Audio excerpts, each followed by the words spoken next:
बड़ी खबर लखनऊ से। यूपी बीजेपी ने कोविड मरीजों के लिए एक हेल्पलाइन जारी किया है। 8588700012 ये नंबर है जिस पर कॉल कर सकते हैं। 8588870012। संगठन महामंत्री सुनील बंसल ने ट्वीट करके ये जानकारी दी है। कहा है कि कोरोना काल में इस नंबर को भी मिलाकर देख लीजिए। संगठन की ओर से कोविड मरीजों के लिए एक हेल्पलाइन जारी किया है। 8588870012। इस नंबर को भी नोट कर लीजिए। इसे भी ट्राई कर सकते हैं आप, या किसी को अगर मदद हो तो उसे ये नंबर दे सकते हैं। मुसीबत के वक्त में अगर कहीं फोन ना लग रहा हो तो इस नंबर पर भी प्रयास किया जा सकता है। संगठन महामंत्री ने इस नंबर को जारी किया है। कॉल सेंटर ये बताया जा रहा है, हेल्पलाइन है ये।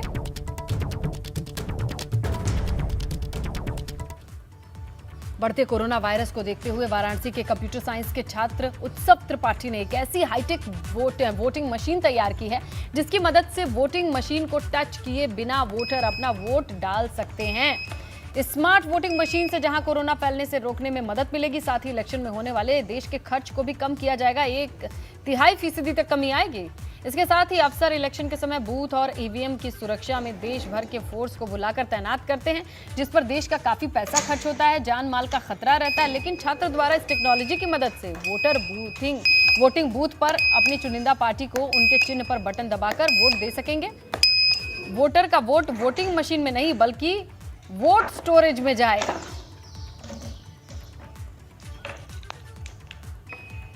ये ऑटोमेटिक वोटिंग मशीन है। ये पूरा रेडियो फ्रिक्वेंसी पे काम करता है। इसको बनाने में पूरे 8,000 रुपये खर्च हुए हैं। इसको बनाने का एक मेन उद्देश्य यही था कि सरकार का पैसा कम खर्च हो और लोगों को इस टाइम कोरोना बहुत तेज़ बढ़ रहा है तो कोरोना से बचने में बहुत आसानी पड़ेगी।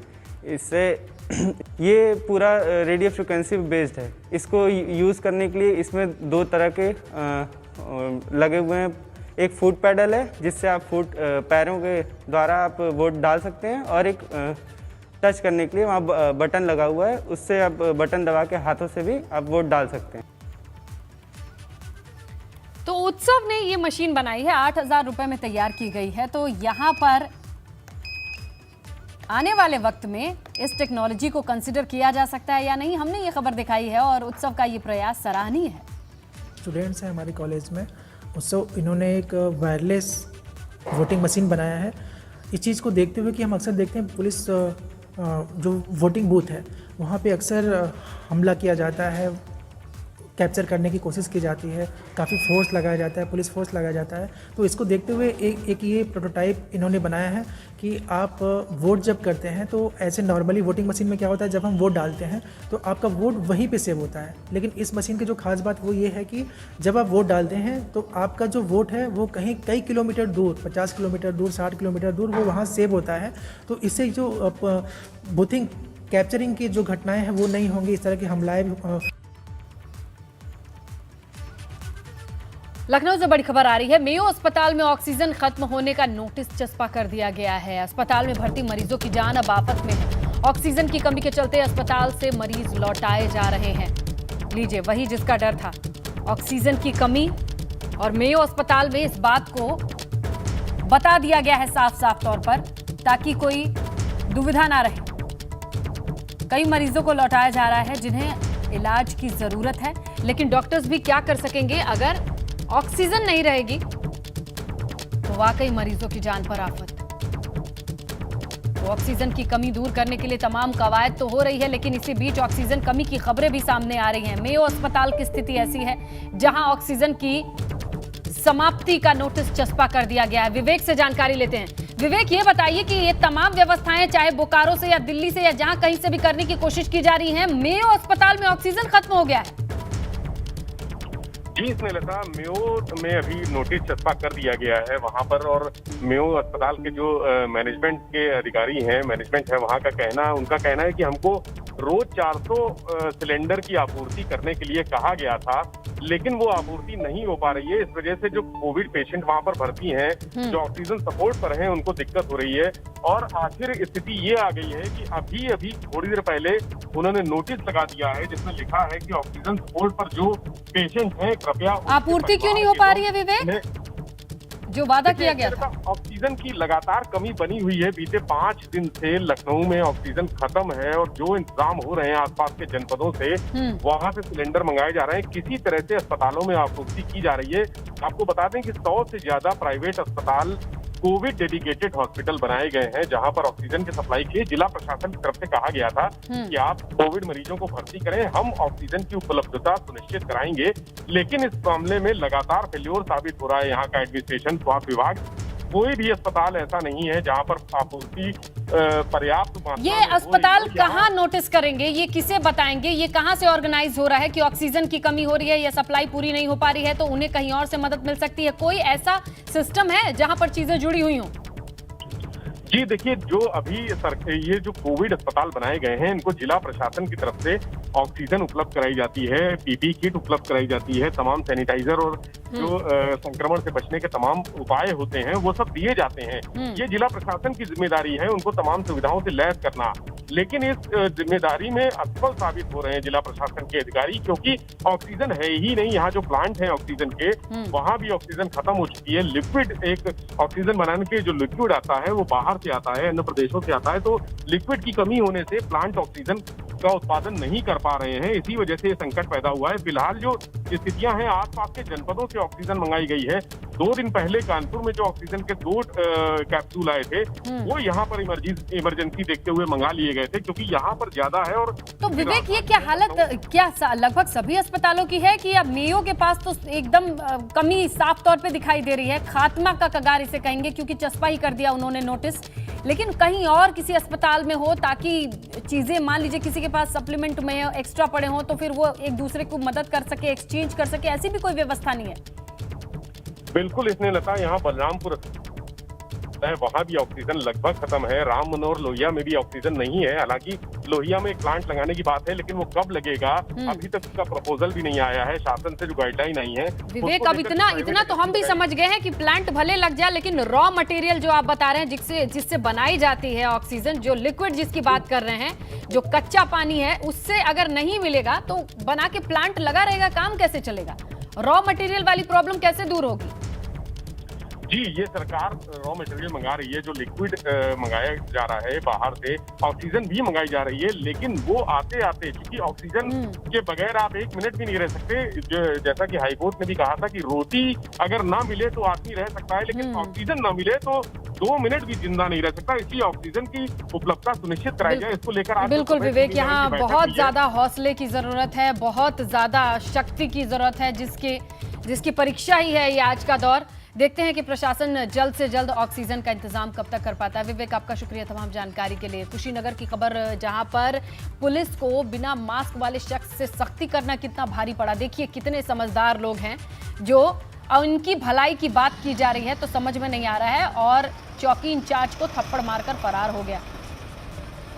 गाड़ी में बैठे चौकी इंचार्ज ने जब सख्ती दिखाई, ये समझ नहीं रहे हैं, मेरी मर्जी मैं मास्क ना लगाऊं ये तब चलेगा जब आप किसी और ग्रह पर बैठे हो, धरती पर हैं तो ये नहीं चलेगा, क्योंकि आपको अपनी जिंदगी की कीमत नहीं है, कोई वैल्यू नहीं है। लेकिन सार्वजनिक स्थान पे आप जब मास्क नहीं पहनते हैं, बिना सिम्टम वाले अगर पॉजिटिव हुए ये ऐसे लोग, तो ये बाकियों को बांटेंगे। तो यहां सख्ती करने पर ऐसी तस्वीरें बेहद शर्मनाक हैं। मुरादाबाद के एक निजी अस्पताल के कर्मचारी की लापरवाही के चलते 2 अलग अलग समुदाय के कोरोना पॉजिटिव मरीजों की इलाज के दौरान मौत हुई, लेकिन उसके बाद उनके शवों की अदला बदली का मामला सामने आया। अस्पताल के स्टाफ ने कोरोना पॉजिटिव मरीज नासिर के शव को परिजनों को राम प्रसाद का शव समझ के सौंपा, और ये राम प्रसाद का शव नासिर के परिजनों के पास पहुंचा। तो कुल मिलाकर प्रोटोकॉल के मुताबिक दोनों का अंतिम संस्कार करना था, लेकिन मुरादाबाद के थाना सिविल लाइन क्षेत्र में शाह बुलाकी साहब की जियारत के पास कब्रिस्तान में रीति रिवाज के साथ शव दफन हुआ। वहीं अस्पताल की तरफ से राम प्रसाद का शव दिया गया नासिर को। और नासिर के घर वालों को, जहां वो दिल्ली रोड के लोको शेड मोक्षधाम पहुंचे। लंबी लाइन थी तो 4 घंटे का वक्त लग गया। 4 घंटे के वक्त के बाद जैसे ही चिता पर शव को रखा गया तो किसी को परिजनों में शक हुआ। शव को लेकर चेहरा देखने की बात सामने आई, जिसके बाद ये पूरा मामला सामने आ गया। तो एसडीएम ने सदर प्रशांत तिवारी ने जानकारी करके रामपुर से नासिर के परिजनों को कॉल करके बुलवाया। नासिर का शव एम्बुलेंस में रखवाकर शमशान घाट से कब्रिस्तान भिजवाया गया। हम 4 घंटे से जब मोक्ष धाम में लगे रहे, हमारा नंबर नहीं आया। इतनी ज़्यादा भीड़ चल रही है कोविड के चक्कर में। जब हमारा 4 घंटे के बाद नंबर आया और लकड़ियाँ वगैरह हमने लगा ली, तो जब हमने डेड बॉडी को उठा करके रखने की कोशिश करी वहाँ, तो इत्तेफाकन जब हमने, क्योंकि ट्रांसपेरेंट पन्नी में वो लिपटी भी थी बॉडी, तो जब हमने उस बॉडी को देखा तो वो बॉडी हमारी नहीं थी। उसके बाद हमने अस्पताल वालों से, कॉस्मोस वालों से कांटेक्ट करा। हमने उनसे बात करी कि भाई हमारी बॉडी कहाँ है, ये जो 2 तुमने हमें बॉडी दी है ये हमारी बॉडी नहीं है। उन्होंने कोई भी संतुष्टिपूर्ण जवाब नहीं दिया और ये कह करके डाल दिया कि जो हमने दिया उसी को आप अंतिम संस्कार कर दीजिए। तो कोरोना के संक्रमण के बढ़ते मामलों को देखते हुए राज्य सरकार ने एक बार फिर नई गाइडलाइन जारी कर दी है, जिसके चलते अब शाम 7 बजे से सुबह 5 बजे तक नाइट कर्फ्यू लागू रहेगा। शहरी क्षेत्र में बाजार 2 बजे तक ही खुलेंगे। नए नियम को लेकर एसडीएम ने पुलिस, स्वास्थ्य और राजस्व विभाग के अधिकारियों के साथ बैठक की। वहीं खटीमा में ही पुलिस ने नाइट कर्फ्यू लागू होते ही बाजार बंद करवाना शुरू कर दिया। बेवजह घूम रहे लोगों को घर भेजने का काम शुरू किया।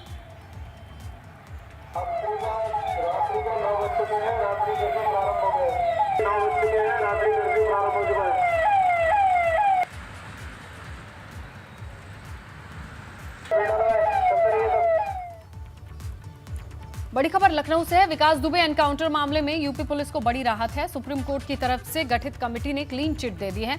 जस्टिस बीएस चौहान की कमेटी ने यह क्लीन चिट दी है। 8 महीने की जांच चली, जिसके बाद पुलिस के खिलाफ कोई सबूत नहीं मिला और पुलिस के बयान के खिलाफ कोई चश्मदीद गवाह भी नहीं सामने आए। सूत्र ये बताते हैं, तो ना सबूत ना गवाह, और इस पूरे मामले पर पुलिस को क्लीन चिट दे दी गई है। तो बिकरू मामले में विकास दुबे के एनकाउंटर को लेकर पुलिस के ऊपर जो सवाल उठ रहे थे कि एनकाउंटर फर्जी है, इस पर अब ना कोई चश्मदीद सामने आया, ना कोई सबूत मिले जिनके आधार पर सुप्रीम कोर्ट की तरफ से पुलिस को राहत है।